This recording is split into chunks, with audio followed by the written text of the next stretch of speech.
మన సొంత వారు ఎవరో అనే సంగతి కూడా మనకు తెలియకుండగా అంత మాయలో మనం బ్రతుకుతున్నామంటే నిజంగా మాయలో బ్రతుకుతున్నామండి. ఎవరెవరో సొంతవారు అనుకుంటున్నారు గనుకనే మోసం చేస్తున్నారు. నా సొంత వారు నువ్వు ఎవరి కోసం మాట్లాడుతున్నావో, ఎవరి కోసం అయితే నువ్వు తిరుగుతున్నావో, ఎవరి కోసం నువ్వు బ్రతుకుతున్నావో వాళ్ళు నీ కోసం ఇలా మాట్లాడతారా, నీ పట్ల ఇలా ప్రవర్తిస్తారా, నేను ఇలా మాయ చేస్తారా, మోసం చేస్తారా, దోచుకుంటారా, నేను చంపుతారా చివరికి. చాలా మంది చెప్తుంటారులేండి, ఏమండి మా బంధుత్వం, మా బంధాలు, మా బలగం అబ్బో మామూలుగా లేరండి అని అంటారు. ఎంతుంటే ఏంటయ్యా, ఎంతవరకు వస్తారా నీతో ఒక్కసారి నువ్వు ఆలోచించు.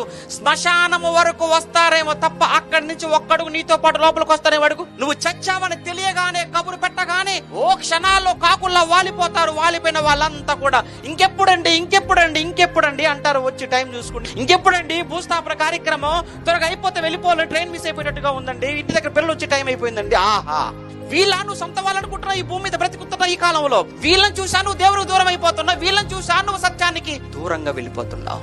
యాకోబు తన కుమారులకు ఆజ్ఞాపించుట చాలించి మంచము మీద తన కాళ్ళు ముడుచుకుని ప్రాణము విడిచి తన స్వజనుల యొద్దకు చేర్చబడిన స్వజనుల యొద్దకు చేరిపోయాడు. ఎవరండి స్వజనులు? నీతిమంతులైన వారండి, విశ్వాసులైన వారండి. భూమి మీద బ్రతికిన కాలములో ఈ లోకం నిజమనుకుని బ్రతికిన వారు కాదండి. ఈ లోకమంతా మాయా, ఈ లోకములో అంతా నటన అని భూమి మీద బ్రతికి విశ్వాసము కలిగి మృతి పొందిన వాళ్ళున్నారే, వాళ్ళందరూ సొంతవారు. Download ShareChat.